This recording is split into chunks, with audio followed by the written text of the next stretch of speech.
வர்மாவை எப்பவுமே குழப்பத்திலேயே வச்சிருக்கணும். இக்காரணத்தை கொண்டும் அவனுக்கு அயலி மேல சந்தேகம் வந்துடக்கூடாது. அதோட நம்ம டிபார்ட்மெண்ட்லயே அவனுக்கு ஆளுங்க இருக்காங்க. அதனால முதல்ல நம்ம டிபார்ட்மெண்ட் கிட்ட இருந்து அயலியோட அம்மாவை காப்பாற்றணும். அதுக்கு அவங்களை எங்க வச்சிருக்கோன்னு தெரியாம இருக்கணும். யாராலையும் அயலியோட அம்மா இருக்கிற இடத்த கண்டுபிடிக்கவே முடியாத மாதிரி இருக்கணும். ஒரு சில ஆளுங்க பண்ற தப்புனால நம்ம டிபார்ட்மெண்ட் எப்படி செல்லரிச்சு போயிருக்கு பாருங்க. சரி, இப்ப அடுத்த பிளான் என்ன? இப்ப எப்படியும் அர்ச்சனாக்கு ட்ரீட்மெண்ட் தேவைப்படும்ல, அதுக்கு ஏதாவது ஒரு ஹாஸ்பிட்டல்ல சேர்த்து தானே ஆகணும். இப்போ அம்மாவை ஒரு தெரிஞ்ச டாக்டரை வச்சு மானிட்டர் பண்ண வச்சிருக்கோம் சார். ரொம்ப நேரத்துக்கு அப்படி வச்சிருக்க முடியாது.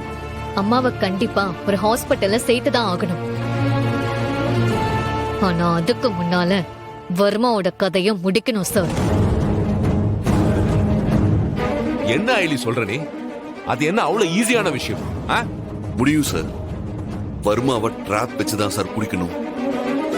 இந்நேரம் வர்மா எங்க அம்மா எங்க இருக்காங்கன்னு தேட ஆரம்பிச்சிருப்பான். அவன் உயிரோட இருக்கிற வரைக்கும் எங்க அம்மாவுக்கு சேஃபா ட்ரீட்மெண்ட் கொடுக்கறது ரொம்ப கஷ்டம் சார். அவனை பிடிக்கிறதுக்காக தானே நம்ம இவ்வளவு நாளா கஷ்டப்பட்டு இருக்கோம். ஆனா இப்போ வரைக்கும் அவனோட பாஸ்போர்ட் சைஸ் போட்டோ கூட நம்ம கிட்ட இல்ல. அப்புறம் எப்படி? இத்தனை நாள் இருந்த சிச்சுவேஷன் வேற சார். இப்போ இருக்கிற சிச்சுவேஷன் வேற. இப்போ வர்மா அவனோட முடிவு கட்டத்தை நெருங்கிட்டான். சோ நாமளும் அவனை பிடிக்கிறது பாசிபிள் தான் சார். ஐலி, நீ எமோஷனலா ஓவரா ட்ரிகரா இருக்க. அதனாலதான் இப்படி எல்லாம் பேசிட்டு இருக்க. பட் பிராக்டிகல் வேற. அந்த வர்மா ரொம்ப சேஃபா தன்னை யாரும் கண்டுபிடிக்காத மாதிரி கேம் ஆடிட்டு இருக்கான். Sir 1 minute sir. இந்திராணி அண்ணி கூப்பிடுறாங்க.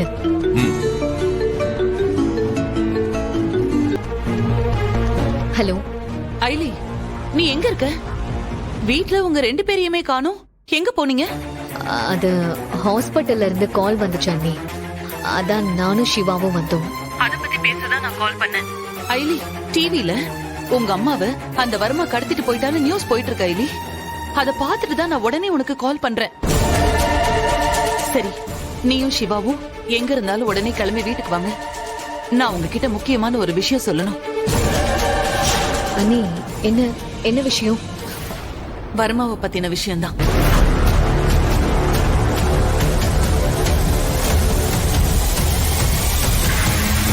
அண்ணி, லைன்ல இருக்கீங்களா?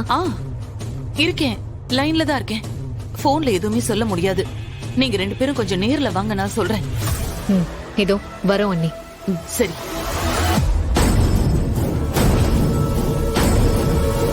சார், நானும் சிவாவும் அர்ஜென்ட்டா வீட்டுக்கு போய் ஆகணும். என்னாச்சு? அக்கா என்ன சொன்னாங்க?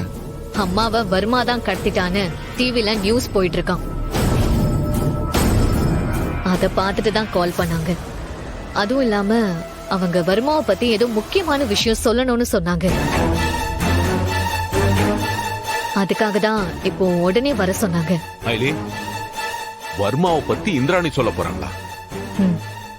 மேபி ஏதாவது கான்பிடென்ஷியலான விஷயமா கூட இருக்கலாம். உடனே போங்க. என்னன்னு கேட்டு உடனே எனக்கு கால் பண்ணுங்க. ஓகே? Yes sir. ஓகே, கிளம்பு. நாங்க வர வழியிலேயே சாப்பிட்டுட்டு தான் வந்தோம்.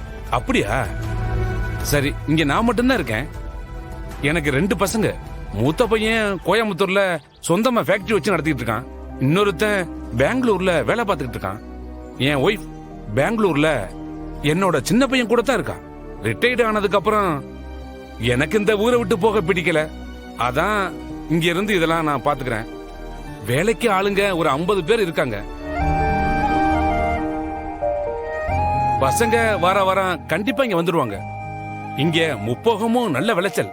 இந்த டிராகன் ஃப்ரூட், அவகோடா, இந்த மாதிரி நிறைய ஃப்ரூட்ஸ் எல்லாம் சொந்தமாவே பயிரிட்டு இருக்கேன். இது எல்லாமே நல்ல லாபமும் தருது. ஆஹா, அக்கா விட்ட ஒரு ஃபுல் ஹிஸ்டரியை சொல்லுவாரு. அதை கேட்க நமக்கு டைம் இல்ல. நம்ம என்ன விஷயமா வந்தோமோ அதை கேளுங்க. நான் இந்த செயற்கை உரம் எல்லாம் யூஸ் பண்றதே இல்ல. சார், நாங்க ஒரு கேஸ் பத்தி உங்ககிட்ட விசாரிக்க வந்திருக்கோம். அதான் போன்லயே சொல்லிருந்தீங்களே. எந்த கேஸ் விஷயமா நீங்க தெரிஞ்சுக்கணும்? ஒரு 20 வருஷத்துக்கு முன்னாடி நீங்க ஒரு இன்ஸ்பெக்டர் கிட்ட மரண வாக்குமூலம் வாங்கியிருக்கீங்களே, அந்த கேஸ பத்தி தான் தெரிஞ்சுக்கணும். நான் நிறைய பேர்கிட்ட மரண வாக்குமூலம் வாங்கியிருக்கேன். நீங்க இப்படி மொட்டையா சொன்னா எப்படி? கொஞ்சம் தெளிவா சொல்லுங்களேன். சார், இதுல இந்த லாஸ்ட் பேஜ் கார்னர்ல இருக்கிற நியூஸ் பாருங்க.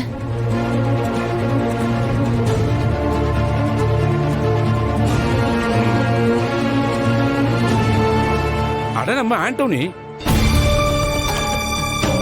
யாரோ ஒரு ரவுடியை பிடிக்கிறதுக்காக தனியா போயிருக்காரு. அதுல ஏற்பட்ட சண்டையில அடிபட்டு இறந்துட்டாரு.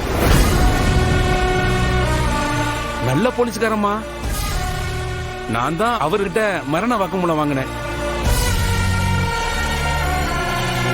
இதுல உங்களுக்கு என்ன தெரியணும்? சார், அவரு டையிங் டிக்ளரேஷன்ல என்ன சொன்னாரு? அந்த ரவுடி யாரு? அவரு சாகர தருவாயில இருக்கும்போது என்ன சொன்னாரு? அந்த ரவுடி யாரு? அங்க என்ன நடந்தது? அந்த ரவுடி தப்பிச்சு போயிட்டானா? இப்படி ஏதாவது சொன்னாரா?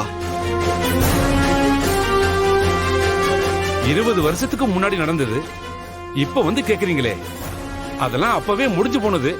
எப்படி இன்னமும் ஞாபகம் வச்சிருக்க முடியும்? ஆனா நான் ஞாபகம் வச்சிருக்கேன். எனக்கு எதுவும் இன்னும் மறந்து போகல. இப்ப இல்ல, என்ன தூக்கத்திலிருந்து எழுப்பி எப்ப எந்த கேஸ பத்தி கேட்டாலும் நான் சொல்லுவேன்.